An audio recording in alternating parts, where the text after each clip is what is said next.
The Cavaliers just became one of only 3 teams in the past decade to start a season 8-0, and while they've been capable of stringing together wins like this in the past, such as their 16-1 stretch from last year, this, to me, feels a lot different for a few reasons. For starters, the identity of this team for a few seasons now has been their suffocating defense. In the middle, they've got one of the game's best traditional anchors in Jarrett Allen. Next to him down low, they've got one of the game's most versatile bigs in Evan Mobley. Filling out the front court, they've got a 6'9" forward who can pretty much switch across the board, and if they want a little more speed at the point of attack, they can go to Isaac Okoro. Yet, this 8-0 start has been less about remarkable defensive personnel and more about a new and improved offensive approach. Of course, it's still a very small sample, so the numbers are bound to fluctuate, but so far they're second in the NBA behind just Boston, scoring 123 points every 100 possessions. We've all heard the cliche, great defense is the best offense, and as a result of having such an elite front line, they're leading the league by a landslide at 23.5 points per game off of turnovers. It isn't just off of steals where they're looking to get out and run though. If we take a look at their offensive pace over the past few seasons in terms of average seconds per possession, you'll notice that they went from a team that consistently took about 15 or more seconds to now under 14. And while a single second and some change may not sound like much of a difference, if we include where they ranked in the league, it's the difference between being one of the slowest to now the 7th fastest. To me, that suggests a material change in approach, which likely has a lot to do with the newly hired Kenny Atkinson. Playing fast is a great way to take advantage of an unset defense. With ball handlers as skilled as Garland and Mitchell, that means attacking with even more space to operate. One thing they like to do is set up these really early pick and rolls. That way the paint is a lot more vulnerable for a guy like Garland to drive, and for a guy like LeVert to find a soft spot on a cut. Something else that playing with pace does is that it creates cross matches.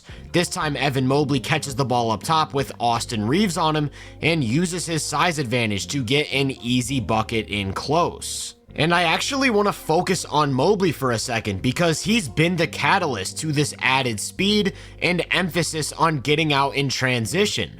One big change Atkinson has made to the offense is using Mobley like a point forward, and because of his unique combination of size, length, and agility, that's turned him into a pretty imposing downhill presence. You pair those physical tools with the fact that he's a skilled ball handler and has great touch as a finisher, and now we're talking about a legitimate creator in early offense. When he's got space to attack, he's really tough to keep from touching the paint. Then if he draws extra help, he's capable of finding the open man. So some defenses choose to load up early. Like on this one, you can see OG Anunoby overplaying the nail, to which Mobley counters with a cross-court find to Donovan Mitchell for a quality 3.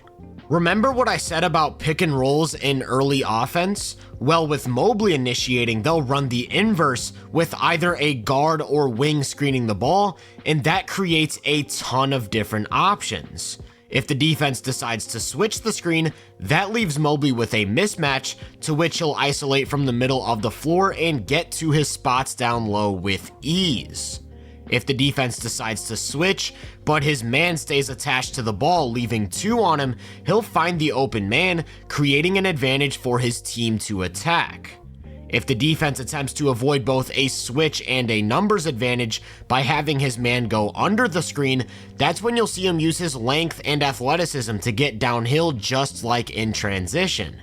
And finally, if the defense plays these actions straight up, no switch, no space, no numbers, Mobley is still capable of playing one-on-one with all of that space, as he's developed into quite the talented scorer. I'd also like to quickly mention that using their smaller guys as screeners isn't exclusive to Mobley, and this is something they actually started doing a lot of last season. It's a great way to create advantages out on the 3-point line, whether that be a mismatch, 2 on the ball, or just simply more space for whoever's initiating to attack. What's new this season is using Mobley as the ball handler, as is how much of their half-court offense is running through him. Oftentimes that means an open side isolation. This time he's matched up with Tim Hardaway Jr., who he easily discards on his way to the basket before throwing a beautiful laydown pass to Jarrett Allen. And on this one, it's Scotty Barnes, who has the agility to cut off his drive, the strength to absorb contact, only for Mobley to counter with a very KG-esque turnaround jumper. The thing is though, when Mobley's got the ball in an open corner like this, it's not just isolations the defense has to worry about. And really, that goes for any one of their initiators. A huge part of Atkinson's offensive approach has been setting up action on an open side of the floor, which makes it really difficult for the defense to bring extra help. Take this play for example. Mitchell's gonna come off a screen going towards the middle of the floor, and because the nail help doesn't commit to the ball, he's left with a lane to get into the paint and draws a foul. Now look at this play where they set up in virtually the exact same way, but with Garland initiating. He draws the nail help, makes a basic pass to the wing, and Dean Wade's left with an open 3.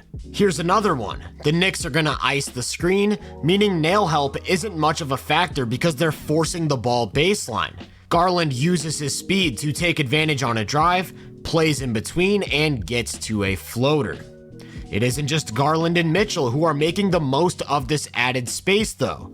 Ty Jerome has stepped up in the absence of Max Strus and has looked like a legitimate floor general, using his handle to apply pressure and making the right reads. As has Karis LeVert, who, in my opinion, is easily one of the league's most underrated pick and roll playmakers. In addition to having multiple capable ball handlers and decision makers, they have rollers who can do more than just simply finish at the rim.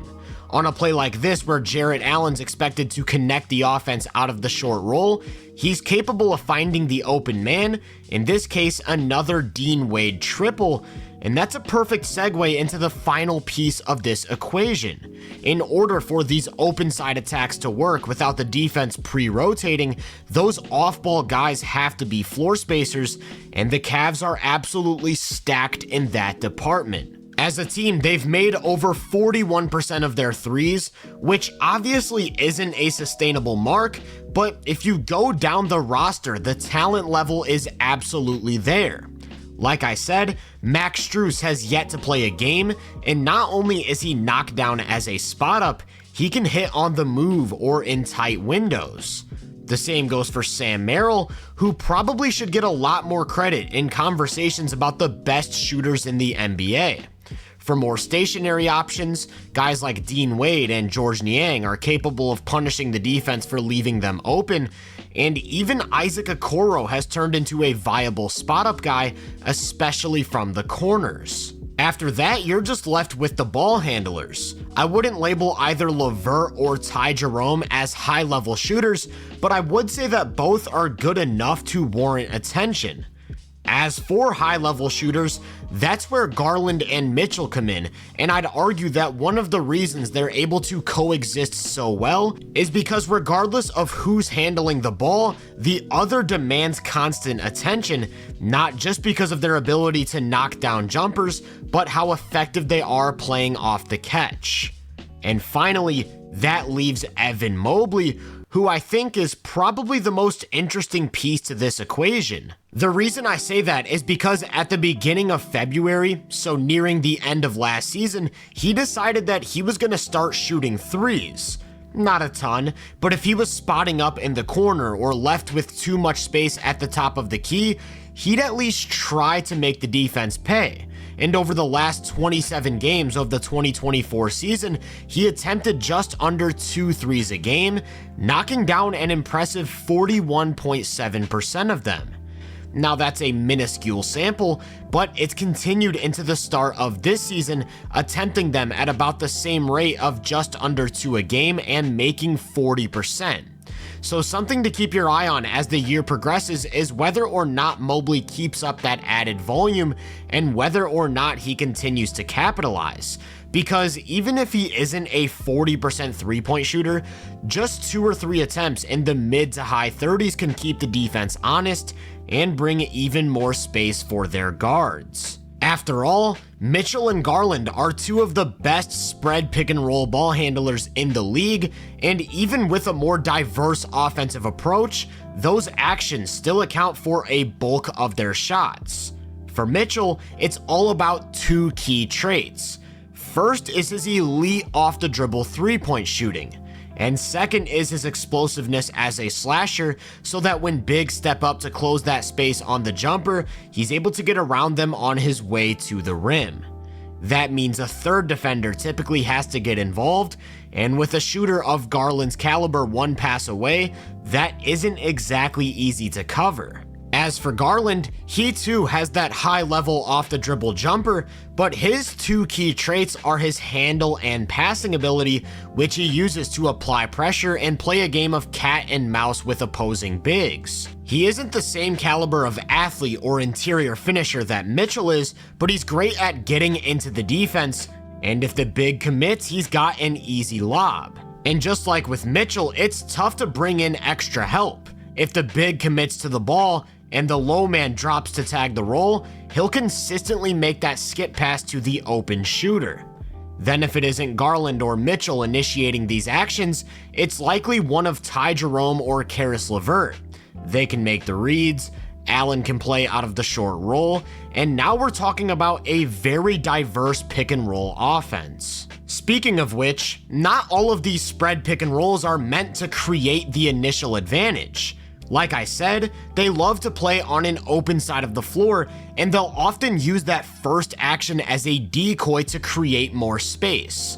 Take this play for example. It looks like Jerome's setting up a spread pick and roll, but that's just meant to draw the attention of the defense before skipping it weak side for Mobley to hand it off to Mitchell. Mobley rejects the action and easily gets to the rim. Here's another one. It looks as if LeVert and Allen are running pick and roll, only for Allen to pop out for an easy catch to start moving into a 2-man game with Garland. Garland rejects the handoff, and Allen finds him for 2. Just a couple minutes later, they ran the exact same play, except this time it's Allen who rejects the action, instead attacking space on a drive, which I really think speaks to the talent level of this offense. And when we talk about guys like Allen and Mobley being able to do multiple different things with or without the ball, along with 2 high-level lead guards in Garland and Mitchell, it's that core 4 that happens to be arguably both their biggest strength and weakness. That might sound a bit backwards, but I have a bit of a theory, so just hear me out. If you remember last year's finals run from Dallas, they kind of had a cheat code by having 2 starting level centers. When Gafford came out, Lively came in, and they didn't skip a beat on either end of the floor, allowing them to have 48 minutes of starter level play down low. Then they had 2 capable lead guards in Luka and Kyrie who'd stagger throughout the game, meaning they not only had a starting level center on the floor at all times, they had a capable lead creator on the floor at all times, which now meant 48 minutes of a legitimately great 2-man game. That's very similar in nature to what the Cavs have with their 4. Either Garland or Mitchell is always on the floor, and either Mobley or Allen is always on the floor. Like I said, they always have a lead guard and a legitimate big, maybe even 2 all-star caliber bigs if you account for how great they are defensively. In the regular season, that matters a lot. Stars are typically playing anywhere from 32 to 36 minutes a game, rotations are going 9 to 10 players deep, so when you're matched up with bench units and essentially playing 2 all-stars at all times, you're at a constant advantage. And from that point of view, I think you could make the argument that the Cavs are capable of fielding out more good lineups than maybe any other team in the league. Where the problem lies is in the playoffs. Rotations shorten, stars are now playing 38 to 40 minutes a game, and staggering becomes a lot less important than just putting out the best possible lineup. that's where you start to worry about diminishing returns. I did say that both Garland and Mitchell are capable of playing off one another, but it's no secret that they are both bringing more value to the offense whenever the ball is in their hands. As for Mobley and Allen, they do a lot of similar things as well with the screen and roll game, finishing around the rim, and unless that 3-point leap from Mobley is legitimate, they too can butt heads at times on offense. So while I do think the Cavs arguably have the most amount of good lineups, I don't think they have that one world-beating lineup that history tells us you need to win a championship. Even while starting the season undefeated, many of those wins coming in convincing fashion, in about 100 minutes of those four on the floor together, the team has had less than a +4 net rating.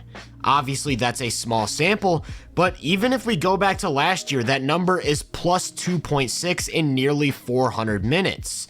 The year before that was actually by far the best, nearly 900 minutes of a +8.9 net rating. Now let's compare that to the most played 4-man lineups of recent NBA champions. Last year's Celtics were at +7.5. The 2023 Nuggets were at +12.8. The 2022 Warriors +13.8. +9.7 for the Bucks, and it's only when you get to the 2020 Lakers that you find a team at +5.6, immediately preceded by the 2019 Raptors at +12.2. I think you get the idea, and I'm just not sure I trust that the Cavs 4 can produce a lineup on the floor together capable of starting and closing a 7-game series against the likes of the Celtics, or if they get past them, a team like OKC in the finals. For that reason, I'm still a bit hesitant to consider them true NBA championship contenders. The start to the season has been amazing, and I'm pretty firm on them being the second best team in the East and a serious threat to win 60 games. But if there's anything I want you to draw from this video, it isn't whether or not the Cavs can win a title. I want to make it clear that this simply isn't the same Cavs team as in years past, and they may pose a bigger threat than most people think. If you enjoyed this breakdown, make sure to drop a like, subscribe, and turn my post notifications on to be first on more content. If you're interested in my more in-depth research, make sure to check out the Hoop Venue podcast and my social media profiles. You can find those links in the description. Feel free to let me know down in the comments what you think of the Cavs. As always, I hope you all have a great day, and I'll catch you guys in the next one.